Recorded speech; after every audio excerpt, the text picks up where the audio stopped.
So hello everyone and welcome to CiC's February webinar for 2022 with a fantastic theme of loneliness. My name's Harry Key. I am the Head of Global Specialist Services for CiC. First and foremost though, I'm a psychotherapist. I work with individuals, groups and with organisations, and we're starting to look at this topic I think at the right time. Many of us would have felt lonely a number of times over the last couple of years, but I think with the context of the pandemic, it's changed the flavour and tone of that for many of us. So we've still got lots of people introducing themselves in the chat. Emma's here working for the British Library. Someone here saying private to me, just learning how to access chat. Well, you've got the private question function working fine. Jessa says, good morning from the Philippines, working for the Zoological Society of London. Nice to see you, Jessa. Hello. Erica says, hi, I'm an MHFA. So this is for me and the ability to help and support others. How wonderful of you to give up an hour of your time to kind of educate yourself a little more on a topic so you can support more people with it. That's fantastic. Mental health first aiders, peer supporters, mental health champions, anyone who puts themselves out there to have conversations with others is part of the solution to the loneliness we're going to talk about today. David says, morning everyone from a very snowy Glasgow. That's wonderful. Mona says, they're working for a private healthcare information network in London. Hi, Mona. Some people saying, I can only stay for the first half hour. Will there be a recording available afterwards, please? Yes, there is always a recording available afterwards on our YouTube channel. I will share a link to it in the chat right now. Please go ahead and look at the YouTube channel to subscribe. To those of you that are watching on YouTube, hello, welcome to the recording. If you subscribe to the channel, you get a notification once a month every time we upload one of these new videos. Usually takes us a day or two after the session. Lots of people introducing themselves, which is absolutely fantastic. Sharif saying hello again, working with War Child UK based in Afghanistan. And so, yeah, there's the link to the YouTube channel. So please do feel free to sign up to that. So let's move on with the session. I wanted to start with this quote. Olivia Lang wrote this in a really interesting book called The Lonely City, Adventures in the Art of Being Alone.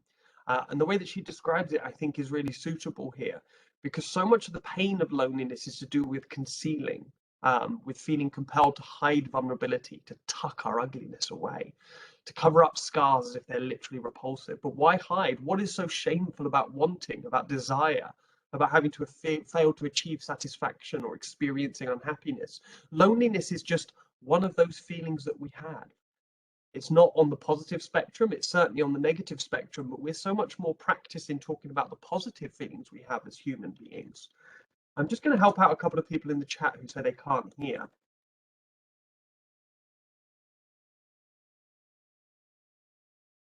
There we go, because I can't talk to them to tell them what to do because they won't hear me.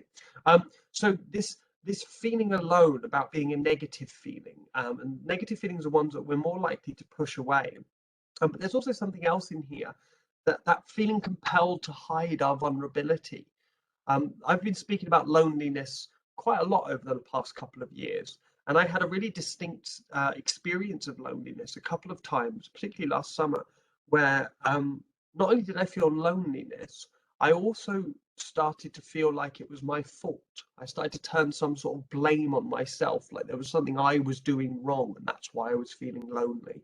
And we're going to go through looking at the stigma around loneliness throughout this as well. And we mustn't forget that some of that loneliness can feel like our misconnection with the people around us due to our race, our gender, our sexuality, things like that can really play into this. Or any of those of us that have any kind of existing or pre-existing mental health conditions. So one of my favorite writers on psychotherapy talks about these three different types of loneliness. His name's Irvin Yalom, who writes this in his book Existential Psychotherapy, that we have interpersonal loneliness, where we feel this disconnection from other people. And that's the main common type of loneliness that most of us will feel, particularly at the moment with the pandemic. You'll see on most of these slides, I've got a question written out in green. This is where I'd love to hear your responses in the chat. How has the pandemic affected your feelings of loneliness or loss of connection, things like that?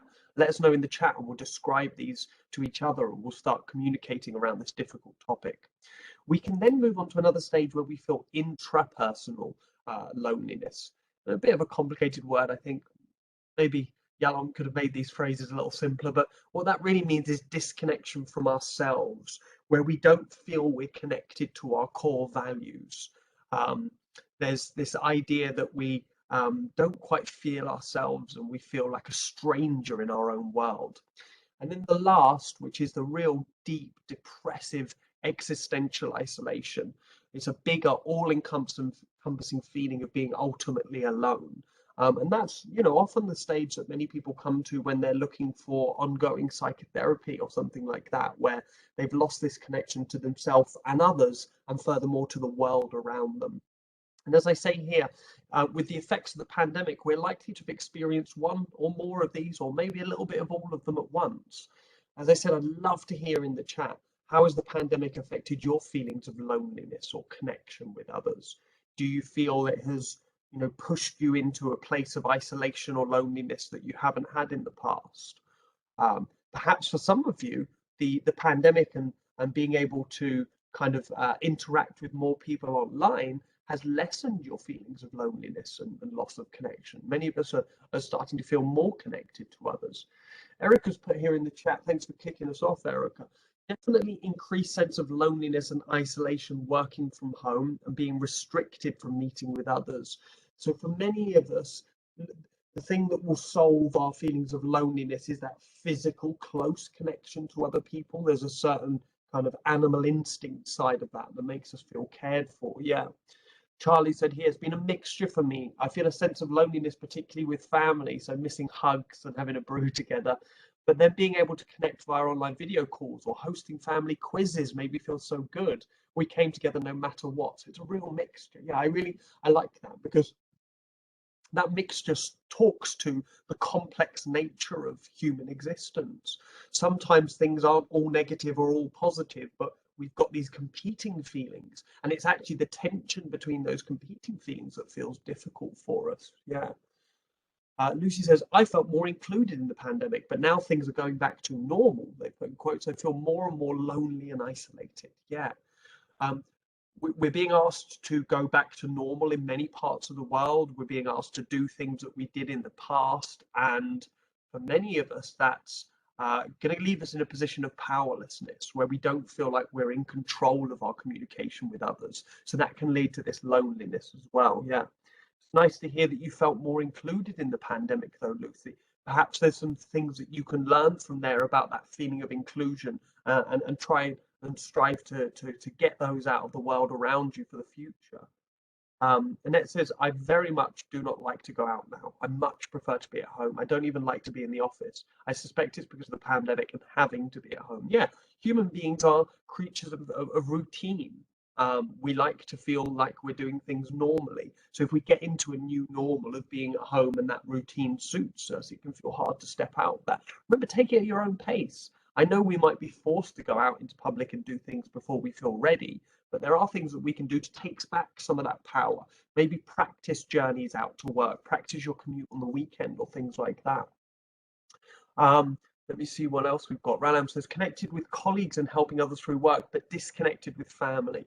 Less physical contact and touch. People fearful of being less human contact. Yeah, that's a really interesting one you've shared there, Ralam. So we might have increased connections in some spheres and decreased them in others. And for us as an individual, I think it's about working out what it is that treats our loneliness at the moment. Jessica says the pandemic is the main reason for my feeling of loneliness, very limited movement, connection, all the restrictions. Yeah. And it can feel like the world's against us in that. And that can lead us to that kind of existential isolation feeling as well. Marie says, not even connected with my partner and child at home, but more difficult being a foreigner, not seeing dear friends and family. Yeah. For those of us during the pandemic that have been stuck in a different country from our loved ones, it's especially lonely and especially difficult. Chloe saying, I'm clinically vulnerable and have just felt super alone with all the restrictions changing. Yeah, and it can feel, I want to go back to this quote actually and what you say there, quote, Chloe, this idea that we have to tuck our ugliness away. Like the people that are vulnerable at the moment will feel like, particularly in the UK, that the world doesn't care about them, that this strive to go back to normal completely forgets those that are still really at risk from this pandemic. Yeah. Shelley saying here, isolation hit hard for me. Being an extrovert, I missed people. Unfortunately, working from home wasn't a possibility. Also, being a military spouse, I live a far distance away from family. In result of this, it caused a bit of depression. Really good that you noticed that though, Shelley. So in addition of my current role, I took on a more public job in top of it. Now seeing people and speaking to people every day is bringing me out of what I call the isolation slump. Brilliant. You found some power inside there to to notice what it was you weren't getting from the world and try and find it. I feel disconnected, Bethany says, from my family. I had my first child during lockdown. I feel they didn't bond and now still don't want to make an effort. Having children at this time can feel that really difficult because we're not in the same patterns, we're not in the same routines that we'd expect to have around having a new child in the family. Lots of family and friends being around all the time for many of us. Yeah. Kate says, I agree. I think lockdown has made some of us a bit cautious about going out socially, and we'll touch on that in a little bit. Charlie says, I really agree with that feeling of inclusion in the pandemic because the whole country was going through the same thing. I do understand where that feeling of inclusion comes from. Yeah, it can make people feel that kind of trench mentality, like we're all in this together. And that can be a community that some people haven't felt in their lives before. Yes, so sadly, I'm scared to go to the office for fear of getting the virus from my colleagues. Yeah, that fear is not something to be sad about, though, Jessa. It's a real and present danger for many of us. And it's a really natural thing that your body and brain is telling you, hey, this is dangerous. I don't want to go there because it feels like a dangerous place. Jonathan says, loved all of the extra time at home with my dog. Brilliant. And Catherine says, a real mix of feelings for me. I did feel less lonely in the pandemic because I felt like we were connected by what we were all going through. Yeah. So look, those feelings of connections of being through a period of time with people, going through something similar and together to create that kind of societal inclusion that makes us feel part of something. Finally, Rob says here, my background, ex-military, means I'm used to being away from family, but also used to having my second family, my colleagues around. All of that changed because of the pandemic, but also because I'm now the boss at work. I feel that I can't be family with my employees. Seems that we all have very different reasons for loneliness. I think you're absolutely right, Rob. But yeah, in some careers, we get more of that connection from our loved ones, particularly careers like the military, where you're staying, 24 hours a day with your colleagues, they become your family. But moving into that more senior role can make that more difficult. But perhaps reaching out to peers, other managers at your level can have that family peer-to-peer feeling. So connection to others is vital. I don't want us to forget that, this is a part of our needs. You've probably seen this pyramid before. Abraham Maslow developed this, his hierarchy of needs. But connection is second only to our really basic needs: food, water, shelter, and security. Once we get those sorted, as human beings, we really need that connection. He describes it here as belongingness and love needs, intimate relationships and friendships. And in order to not feel lonely, we need to feel loved and accepted by others. And here, this is where that kind of isolation from being different can come into it, from feeling different because of my race, gender, age, whatever it might be. And the longer we spend without this belongingness and love being met, the more likely we are to develop social phobias and anxieties. I've had so many conversations with people over the past couple of years about these developing social anxieties, about fearing going back to normal and being around other people again. And the longer we spend in that isolation, the more it's going to feel like that. And it makes it harder to reconnect, but not impossible. So I'd love to hear in the chat, and as you can see, it's one of my other green questions here. What stops you from connecting with other people when you feel lonely? When you're hit with that feeling of loneliness, whatever it looks like for you, what is it that sends you internal rather than external? Antonia started off here. Thank you, Antonia. The fear of being judged. Yeah. If I put my hand up and say I'm feeling lonely, I'm making some sort of statement about myself. I'm also making a statement that can be tied up with a lot of stigma, like I'm lonely because there's something wrong with me. I'm lonely because I'm not a good friend. I'm lonely because I'm not nice to be around, or something like that. And I go back to what I said at the top of this, where I was kind of turning that anger on myself and blaming myself for the loneliness I feel. Shelley's beautifully said here, don't want to be a nuisance. I hear a lot of that at the moment as well, this idea that, yeah, I'm feeling lonely, but other people have got their own stuff going on with the pandemic. I can't bother people with my problems. Yeah. Jessica says fear of rejection. I think that's a really powerful one. Yeah, fear of someone not accepting you. not accepting this difficulty that you're feeling. Annette says, I'm only going to have to drop out as I have a couple of urgent things pop up. I very much look forward to watching on YouTube. Well, looking forward to seeing you there. I'll put another link to the YouTube channel in the chat for those of you that missed it. James says as well, fear of being a burden. Emma says, not wanting to look needy. Isn't that really interesting, Emma? Not wanting to look needy, but one of my needs is not being met, so I am needy. If I was hungry, I would treat that hunger with food. If I'm lonely, why do I not treat it with telling people that I'm lonely, or, you know, kind of reaching out to people? Someone said here to me privately, toxic masculinity. I don't like people knowing that something's wrong. And again, this is that judgment that we put on ourselves, that feeling lonely is something that we've done wrong, something that we've failed at. We haven't achieved something we're supposed to naturally achieve. But if all of that potential to achieve it is taken away by things outside of our power, like the pandemic, why are we blaming ourselves, or fearing that other people will blame us? That toxic masculinity is a real powerful thing that we can feel and drag around with us as well. So I always recommend trying to find, when we feel that, whether it's toxic masculinity or something similar, is to find a group where people are discussing that and start with that rather than starting with the problem. There's lots of forums and groups online where you can go and speak about things like toxic masculinity, hear from others that are experiencing the same boundary, the same barrier, and then hopefully we can drop that barrier a little bit.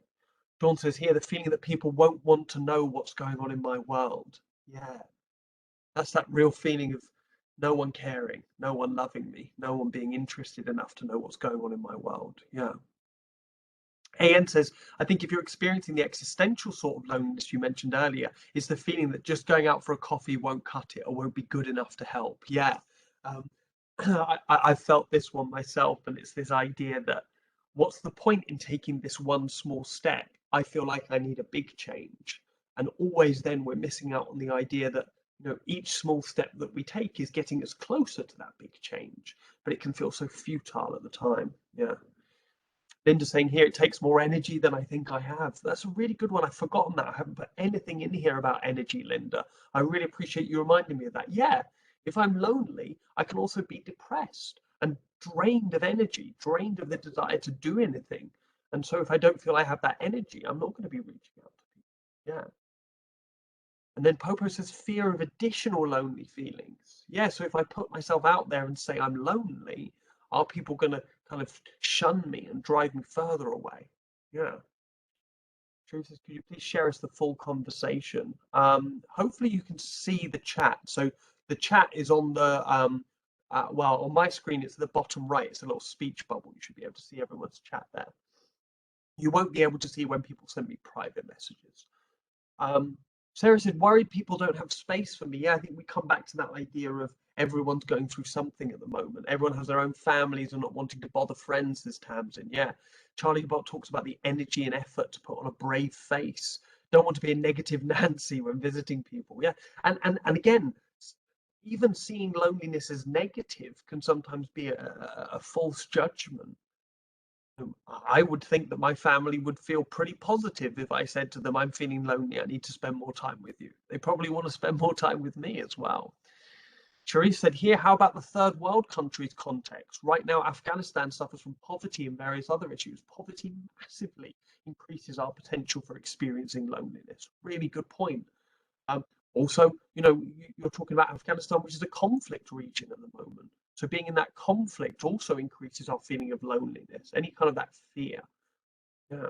Maggie says, agree with Rob, the more senior you get, there's a different relationship with colleagues. Yeah, find it hard. And you've said there, you're very keen to connect more closely with others, but unsure how to identify that others feel the same. Other people do not have to feel the same as you for you to connect with them. In fact, we wouldn't get much connection if we all felt exactly the same. There wouldn't be much point in it. So it's important that we see these opposite sides. But of course, when we're talking about something negative like loneliness, we feel somehow less valid. Rob said here, I don't understand what you mean by toxic masculinity. So toxic masculinity is a phrase used to describe when a typically masculine trait is used to keep other men down. So something like, oh, you've got a cold, get on with it. You know, that kind of thing. man up, those kind of phrases, which can be really dismissive of people's problems, particularly mental health issues, because there's quite a lot of stigma around that across the globe in lots of different ways. But between men, there's a lot of stigma around it, and similarly with other communities too. Mona says, I agree that when you're in a senior position, you don't have to be showing strength and people don't ask you how you're feeling. Yeah, really, really good. You have to be showing the strength. Sorry, yeah. Marie says, feel disconnected, odd one out, and don't feel like I've misminded people around me to bond with. Yeah, and I think that this kind of like-minded people thing is really important. We'll touch on that in a little bit. I've put here a few kind of ideas of what I think loneliness feels like.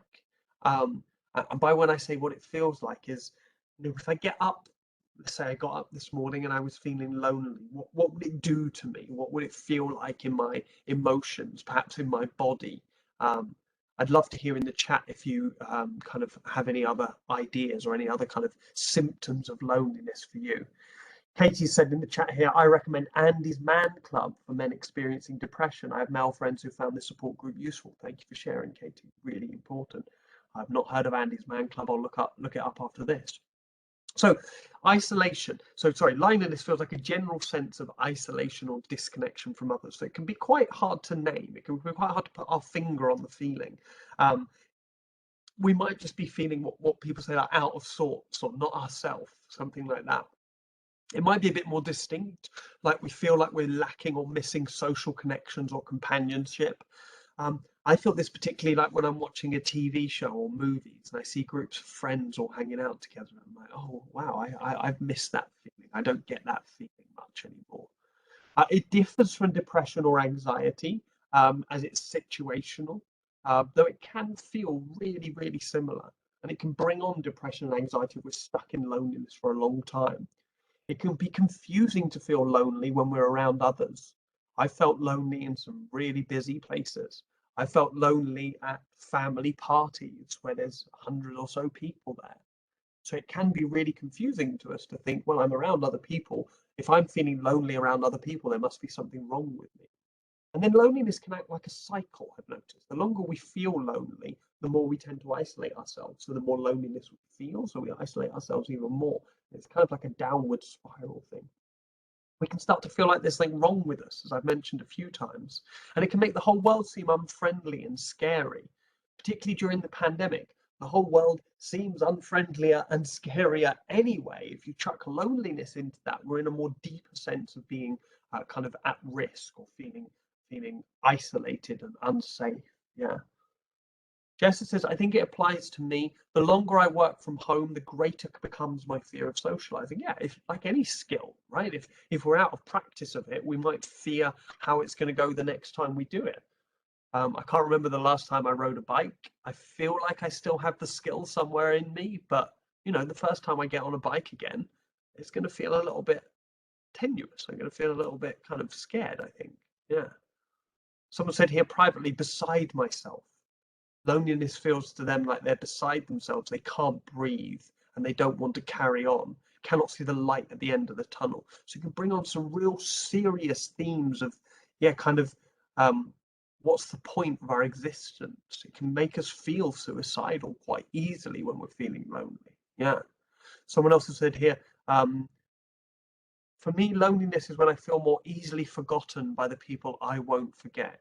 That is incredibly poetic and beautiful. I really appreciate you sharing that one, Jonathan. Yeah, loneliness is when I feel more easily forgotten by the people I won't forget. There's something in the way that that's written that talks about this like unevenness. Isolation and loneliness can feel very unequal. It can feel like I'm down here, but I want to be up here. But all the people that are up here don't care about me and don't want me to come up with them.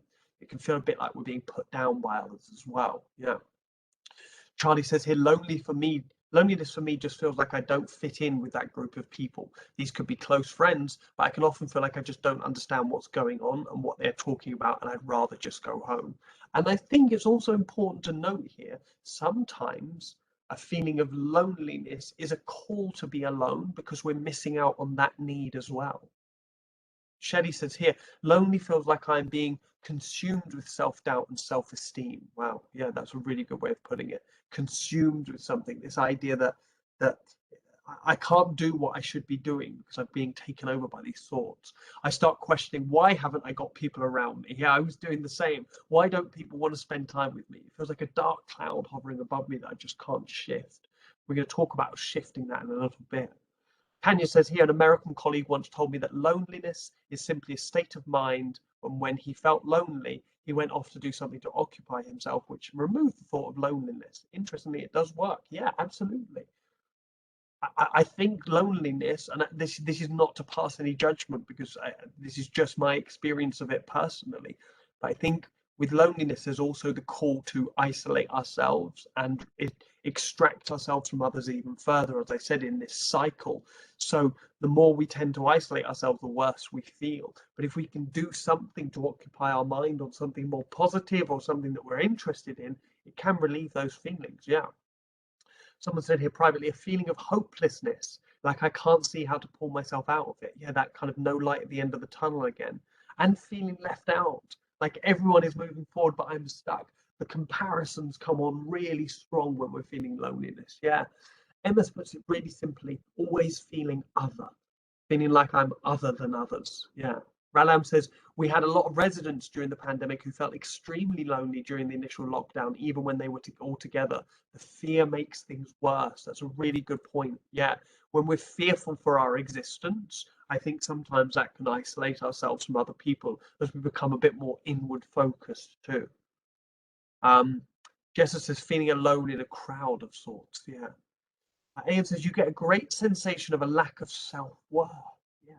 And chip you down over time because even when people show you they want to spend time with you, you doubt it and don't believe it. And that's that kind of depressive mindset sticking in there. Thank you for sharing that. That inward facing anger where we're not happy with what's going on, we're not getting our needs met. And so we start blaming ourselves for not being able to meet those needs. Yeah. And then someone else said here privately, feeling like I can't talk to anyone. And actually talking to loved ones is harder than talking to strangers. Yeah. You've identified something really important for you there, though, that when you're feeling that loneliness, actually it might be a few conversations with strangers that get you back into feeling like you can talk to others. And then you can take those conversations to your friends and family. For many of us, we feel less judged by our friends and family, but many of us still, we feel more judged by the people close to us actually. So that's why talking to strangers can be really, really useful. You know, CiC, as many of your employee assistance program, can be a place where you can just ring them up and say, look, I don't need ongoing therapy, I don't need 6 sessions of counseling, but what I do need is just to talk to someone and get some of these feelings of loneliness off my chest. Sharing it with someone else, even with a stranger, can bring that human connection as well. And like I say, it can make our conversations with the people that we love feel a bit more safe because then we've kind of practiced, gone into it. Great point there. Yeah. Talking to loved ones is harder than talking to strangers. I'd agree on so many levels with that one. Linda says here, lack of physical touch. Thanks for bringing that back in, Linda. Yeah, this kind of belongingness and love needs. It says here, intimate relationships. That doesn't just have to be kind of romantic and sexual partners. It can be platonic physical touch, just being around someone. I had my first meeting in a long time in person last weekend with some colleagues that I've only ever met online, but seeing their physical body, being in the room with them, even just a touch on the shoulder as someone moved past me to go to the bathroom felt different. I felt more connected to those people. Rob said here, the pandemic made us familiar with the term self-isolation, but I'd use this to describe a symptom of loneliness, but in the emotional sense rather than physical isolation. Brilliant. Yeah, absolutely. We were forced to self-isolate for physical reasons, but let's start thinking of what that isolation does to our mental health as well. I wanted to also touch on loneliness at work. Total Jobs did a survey in 2020 saying 3 in 5 of us feel lonely at work. That was 2 years ago. We've had 2 more years of isolation, of working from home for many of us, of lack of connection with our friends and family members. So it's likely to be more than that. It's quite a huge proportion.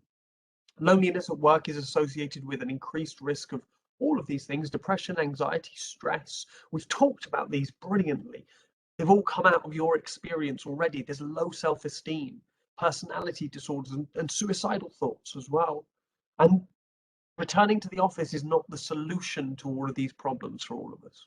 It might not just suddenly click out for most of us. I'd love to hear how you feel loneliness at work and how you think it affects you and your mental health.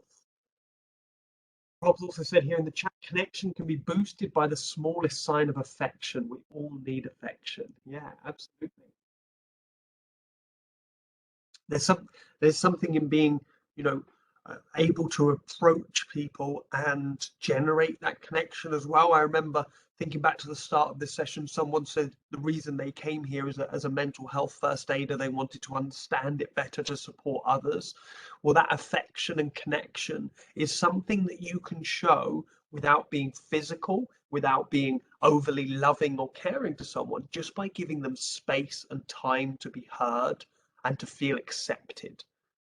I don't need every single person I meet to give me a big hug and tell me I'm the best person they've ever met, but I do need to feel accepted and that I'm okay. It's okay to be down, it's okay to be sad or be negative about things. And so if you can create even 5 or 10 minutes of space where you say to someone, God, tell me, whatever it is, whatever's going on in your mind, whatever's going on in your feelings, they're accepted here. Tell me about them. It's a really beautiful thing to be able to offer to other people. AM says here, loneliness at work is really interesting. I hadn't thought of it. Perhaps many of us think it's normal on par for the course to feel lonely at work. Yeah, particularly at the moment. Chris said exactly, Rob. It's a kindness. Yeah. Charlie said here, so we just had our first face-to-face team meetings, and after nearly 2 years, it felt like I had a spotlight on me. The safety of being behind a screen had gone, and now I was just in a room with people I'd never actually seen physical. I was worried about being myself. Really good points there. And look, it's okay not to be yourself at work as well. It's okay to have a work persona, to keep some of those more intimate parts of ourselves kind of secure and safe from that. But yeah, give yourself time as well. Like getting back on a bike after 2 years. Yeah, it's going to feel a bit scary. Give yourself a little bit of time, but take care not to punish ourselves and comparing ourselves to others. You can imagine you or someone like you or how you've described yourself there, being in that room, looking at all the other people and thinking, I'm struggling. I feel like I'm in the spotlight, but everyone else is doing fine. But usually it's not quite like that. And this is why it's really good to talk about these feelings sometimes as well. Ralam says, on the opposite, I never feel lonely at work, but I do work with clients who have those issues, and I actually feel like I need to isolate myself to have my own self-care to recoup good. So you're noticing that loneliness or alone time is one of your needs. Really useful to identify those things. Catherine says, I used to feel a real sense of connection at work. I had a very social job, but working from home has meant I don't see colleagues in person for weeks at a time. I see them a lot on the screen, but I miss making them a brew and having a chat with them in person. Yeah, but look, you can still have a brew and a chat with someone online. We just have to be a bit more explicit about it. But if you can find the courage to say, I really miss out on the social aspects of my job, mainly making us cups of teas and having a chat. Can we book a 10-minute coffee chat in later today? Just put it in your diary. Go and make a cup yourself. They make one. You sit there and just talk as if you were in person. It's not going to be the same. It's not going to feel the same, but it will give you some of that same social interaction. Shelley says here, being in a room full of people doesn't mean you're not lonely. Speaking to people doesn't mean you're not lonely. Sometimes you can be going through something at home or at work where you feel alone in it and you're worried to share it with others. It can cause massive changes in general morale and mental health. Yeah, moral and mental health. Sorry. Yeah, really interesting. Absolutely right. Loneliness is not a physical state, it's an emotional state. You can be lonely in an airport full of tens of thousands of people. You can be lonely in a room full of your family. Lauren says, when the people I was closest to, my friends, got other jobs elsewhere, work felt much more lonely. I get on with my team and I can have a laugh with them. But there's just something missing. And I envy those that still have it, who I can see have their work besties when I don't have mine anymore. It makes a work day harder to get through. It does. It really, really does. But you formed those close relationships with your work besties from zero at some point in your life. You did not know these people at all. So your work besties might still be out there. They're just different people, and it's just a relationship we have to start again. It's really tough. Someone says here, I'm a team of one, it's Claire, with a busy manager, so can often have a day without meetings Also, I feel left out when teams have team meetings, something I can't do. Yeah. But I hadn't really thought of that. People in really small or just on their own in teams. Luckily, I have some close friends at work and we have regular social chats online. Good. I'm not sure how I'd cope without these regular chats. Yeah. I think also letting those close friends at work know that these chats are really important to you is a really nice thing to do, because we always find it easy to compare ourselves to others, but rarely give people an opportunity to compare themselves to the real version of us. There might be people in that group of friends that you have, Claire, that think, oh, Claire's doing absolutely fine. She could do without these social interactions, but I really need them. So bringing that into the conversation can make it okay for others to feel that loneliness too. And I'm just totally agreeing with Sherry there. It's great. Katie says, I think the lockdown showed us how we can connect with people remotely thanks to technology. Yeah. My company is encouraging a culture reset, says Rob. And one of the principles is be kind. It's amazing how effective that is. Yeah. Dawn says, I agree with Lauren. Having those close besties helps. And then not having them can feel like talking a different language until you find that real connection again. Yeah. Shelley, your comment resonates with Maggie as well there. Really useful. Thank you. Guys, I think that this it's probably been one of my favorite sessions we've done so far because of the theme and how much interaction I'm seeing between you all, not just asking questions of me, but talking to and sharing with each other. I think it's really beautiful. So thank you for that. We've got a few more things to get through. And as always, I've got more caught up in having conversations with you all than my actual slides. So we might rush through a little bit, but let's see. The Cure for Loneliness. Olivia Lang, same person I quoted earlier, same book, The Lonely City. Two things as a cure for loneliness in her view: learning how to befriend yourself. I think kindness to ourselves is really important in these kind of things. And then understanding that many of the things that seem to afflict us as individuals are in fact a result of large forces of stigma and exclusion, which can and should be resisted. It's not the loneliness sometimes that makes it really hard. It's the fact that we feel like our loneliness isn't allowed, or that it's distasteful, or that it's ugly, or that it should be hidden from others, or that yeah, going back to that kind of toxic masculinity, that if you're lonely as a man, you're not man enough, something like that. Yeah. I've got a few practical tips here. I've got a few more comments in chat, which we'll go to first, and then we'll come to my practical tips. So someone says here privately, we've moved to a hot desk approach, and this feels lonely. Yes, it does. Without having that home at work, it can feel like we don't have a safe base to practice from and invite people into to share with us. Really useful. Yeah. Hot desk approach feels lonely when everyone else seems to know each other and you walk into an office and you look like you don't know anyone. I find small talk difficult. Yes, talk can be so difficult for some of us, especially because it feels like a big kind of hill to climb, and then like everything else on the other side is really easy. Like we have to get over this really big hill of doing small talk, and then we can connect. But look, we can connect with people without small talk.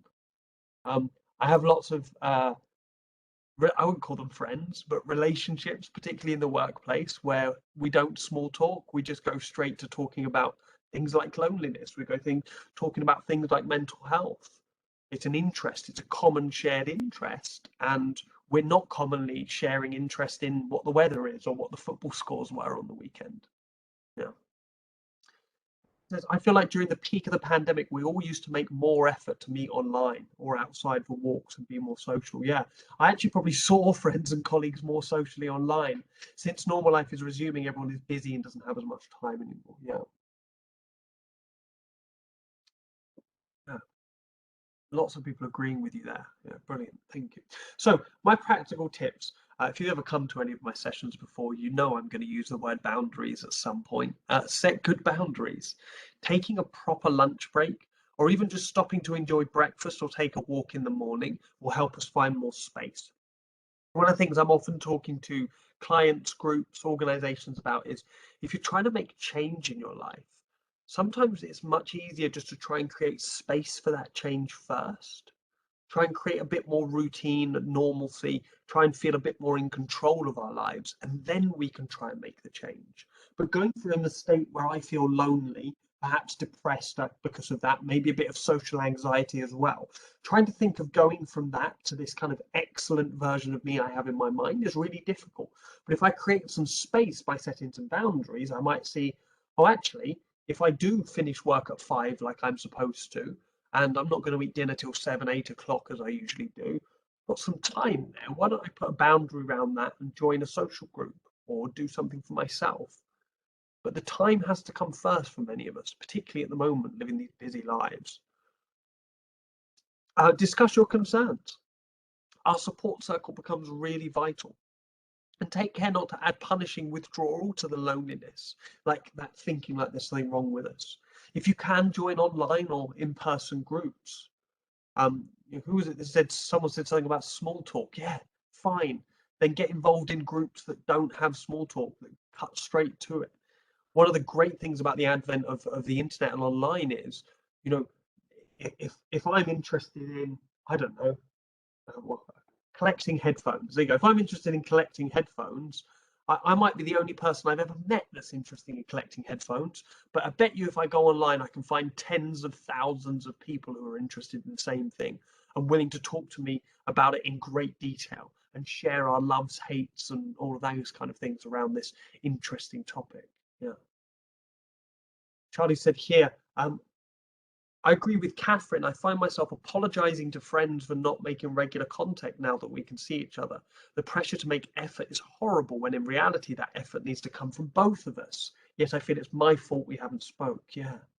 And Ayan says, thank you for mentioning that withdrawing from others is actually a big self-punishment in disguise. Sometimes when you feel alone, it feels like withdrawing is sort of self-care, setting a boundary, but this is not actually the case. Yeah. I think it's just an important one for us to remember, really, that we can harm ourselves a little bit like this. And look, if you're feeling lonely at work, talk to your employer about it. Feeling at work, lonely at work should be a concern for your organization too. If you can share these feelings, they might be able to adjust some things. You might be able to get involved in a mentorship scheme. You know, if you can offer to mentor someone, that can help you with your feelings of loneliness, and it can also give them something back in some career mentoring. Maybe you can take on some more group or collaborative work. A couple of people have mentioned that in the chat today. You might be able to encourage more virtual or in-person activities. And they might also then start thinking about making changes in company culture and processes. For instance, not having teams of just one person that also has to hot desk and then kind of leap around all over the place as some sort of, I don't know, thinking like James Bond, like some sort of, secret agent that has to turn up all on their own and, kill it every day. Yeah. So, I also ask this question here. Is there something that would stop you seeking support for loneliness? Is it that stigma, that embarrassment, that feeling like if I'm lonely, I've done something wrong? Hopefully today has gone some way to kind of removing those feelings. And Shelley says here, sometimes having the fear of being a nuisance, just overthinking speaking to someone. Yeah. What if they don't care? What if I'm being selfish or silly? Can be a way. Talking to yourself out of talking to someone and opening up to someone, which is also a self-punishment. Yeah. By the way, I'm willing to admit here in front of 100 or so of you and however many people are watching on YouTube, I am sometimes selfish, very often silly. I'm more often than not wrong. I overthink things. I care a little bit about myself too much when I'm a bit introspective, perhaps, but not once has anyone told me that this is a terrible personality trait of mine that I have to go and change. If I share my issues with someone, even if it is a bit self-indulgent and selfish, people don't say that to you because they know that they're going to need that support at some time too. So yeah, I agree with you there, Shelley. That is also a self-punishment. We set up these expectations for ourselves. Charlie says here, I wouldn't want to speak to my manager at work just because to me it's embarrassing or I would look pathetic. Yeah. So perhaps a little bit more of that toxic masculinity coming in here if your manager's also a male. That's that kind of that feeling like, yeah, there's something pathetic with feeling lonely. Gosh, that's such a horrible word as well. Pathetic. Stuck with me on that one. Thank you for sharing that, Charlie. I appreciate it. So, things to remember. First and foremost, loneliness is an absolutely normal human emotion. It is hunger. It is hunger in our body for other people instead of food. It is thirst for other people instead of water. It is absolutely natural and normal. It can be seen as a prompt for us to reconnect or connect with others. That's what I like to do with my loneliness now, is I treat it as a piece of information. It's my mind and my body telling me I'm missing being with others and I need to make an effort. No one comes up to me and says, "Oh, Harry, I think you look lonely." There is no way to look or seem or act lonely. I have to be the one that shares it. All ages can feel lonely. 45% of adults report feeling this of all ages. We are, traditionally we think of like the elderly and more senior people being lonely, but actually we're seeing much more loneliness in the 18 to 25 age group, and everyone in between as well. Loneliness is about the quality of our relationships, not just having them. So many of you have spoken to this today. It's not just about being around people, it's about being around people I feel accepted by, where I feel like I can be myself. It's not permanent, but it's more likely when we experience change and uncertainty. And heck, we've been through some change and uncertainty over the past couple of years. And loneliness can be linked to other mental health concerns, depression or anxiety. And finally, my favorite thing to remember for myself is I can still have fun when I'm feeling lonely. If I'm feeling lonely, I can still go to the things that I know are fun for me when I'm on my own. Going out for a walk. You know, well, actually, I don't really walk. I go out because I'm a man child. I go out skateboarding or skating or something like that. I go out and do something active for myself. I can still enjoy myself when I feel that loneliness. Yeah, Jessica says that's promising. Lonely and still have fun. Yeah, absolutely. And what more can we do? Share everything with everyone around us at all times. Yeah, fine. I'd rather be one of those people that overshares than someone that spends my life in loneliness. So share my goals, plans, thoughts, ideas, and emotions with others. Share with me in the chat right now. Share with each other, what are your tools and tips for overcoming loneliness? What have you found works for you over the past 14 to 18 months? Small joys, yeah. Random says it well. Consciously making an effort in creating ways to create connections with others and other things. Making a list of ways to connect. I love that. That's brilliant because that list connects me with my needs. It's a physical representation of my needs, and that I'm not responsible for all of them as well. Yeah. Someone says here privately, when I was feeling painfully lonely a few years ago after a breakup, the Samaritans website had some very helpful articles, as you say, treating like hunger and need. That's so great. I hadn't thought of looking at the Samaritans website. They've got great information on loneliness. They talk to lonely people all day, every day. Go and have a look on their website. Chris says, treating loneliness or even our emotions as a piece of information is a really interesting way to frame that. It's easy to feel guilt for having these feelings, and changing how we think about it, or them, could lift some of that. Yeah, this one here, that prompt, that bit of information, that second bullet point on the screen here, I'm all for that at the moment. Yeah. Someone else says here, Ayan says, prioritize quality of connection over quantity. Good. Yeah. Dawn says, having a dog to walk helps make new conversations with others. Yeah. And Ralam's gone the other way. Get a cat. Very therapeutic. Yeah. So we've got tools and tips for cat people and dog people. Linda says, I create my own inner world where I'm not lonely and I spend a lot of time there. Beautiful. If we can have that deep and soulful connection to ourselves and pure acceptance of who we are and how we are, that is probably one of the only cures for loneliness that there is. Certainly cures that existential isolation. Shelley says here, now restrictions are easing, making plans, having games nights, going out for food, going to events, and learning to become the original normal again. I like that. Yeah, look, things are going to be different. We're going to be a different version of ourselves. We've grown, we've changed in these past 2 years. But allowing yourself to enjoy these things again is really important. Katie said a great one. I find having the radio or background music on helps. I've almost always got some sort of radio, usually talk radio, going on in the background while I'm working. Yeah. Erica says here, do you think that the use of technology or headphones are making us more remote from interaction with others? I.e., at the gym, no one talks to each other. I don't know. I think it's different in different cultures, Jessa, and different in different locations. I think it can be a barrier. It can certainly be a barrier to starting those connections. Yes, I'll agree with that. Yeah. So back to this, what more can we do? Acknowledge your loneliness. Check to see if you're blaming yourself. Try and take some of that extra sting out of it. Set boundaries. Again, my favorite, to allow time and energy to be spent in the right places. Find your own value.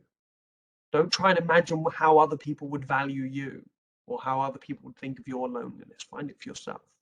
And switch off from the wants of others and tune into your needs. You will have seen this at my previous presentations. This is my favorite tool that I'm using at the moment. 5 minutes a day to check in with myself. And what you do is you put it in your diary, 5 minutes, where you just say, time for me. When that 5 minutes arrives, turn your mobile phones off, close your laptops. So yeah, I am alone. I'm in my room on my own if I'm working from home. Good, I'm honest about that. Now I've got 5 minutes where no one's interrupting me on my computer, no one's interrupting me on my phones. It's just for me. I take my hands on my chest. I just think, what do I need today?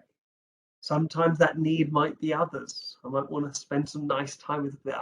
Actually, it's physical today. I need to do something physical with my body today. So even just tuning into it for a couple of seconds. Yeah, Jessa says so true. So many tabs open. Yeah, how the heck am I going to pay attention to my needs if I'm doing 50 things at once? How am I going to get a chance to check in with how I'm feeling if I don't even care how I'm feeling because I'm too busy? Yeah. So yeah, just don't wait to be invited to switch off. I'm going to flick through these last few slides pretty quickly because I want to give some time for your questions and comments coming through in the chat. Make sure we finish on time. For those of you that do have online services from CiC, go and have a look at wellonline.co.uk. Lots of help sheets. You can live chat with our counsellors through there as well if you are feeling that loneliness, or you can email us at any time, assist@cicwellbeing.com. If you're looking for more from us, go to our corporate website, cicwellbeing.com. Feel free to take a picture of this slide with your phone. CICwellbeing.com is our corporate site, but you can sign up for our newsletter there. You can also subscribe to our YouTube channel. I'll share the link in the chat for that again, just for those of you that missed it. You can subscribe there and you'll see these new recordings as they come up. For CIC customers, contact your account manager and you can come and have some more of these further group sessions with us if you'd like. Or if you're new to CIC and you've never heard of us before and you somehow turned up at this webinar, maybe because of the topic, go and have a look at cicwellbeing.com and we can tell you about the support we can provide there. I'd be really grateful if any of you had any questions you'd like to share with me. I'm also going to put a link in the chat for you all to just share some feedback if you have it. Any feedback that you have is so important to us. As you probably know, I'm doing one of these every month. So if you've got suggestions for next topics, if you want me to do anything different with the style of these, if you want to try something wild, if you want to join me in one of these presentations and give some insight from yourself, I'd be happy to hear from you. So please do put your information on that feedback form I've just put in the chat. Right. Let's get rid of the slide that says Q&A because it doesn't actually mean anything. We can see each other. Good. We're feeling less lonely already, hopefully. Let me just go through some of the questions and comments in chat, but keep them coming my way. For those of you that do have to jump off and have other meetings, thank you very much for being here. For those of you that can stick around, I'll stick around and answer your questions. I'm going to end the recording now so we can have some of these questions off the record if people prefer. So for those of you watching on YouTube, thank you very much, and I'll see you at the next one. Let me just turn off that recording. Bye-bye.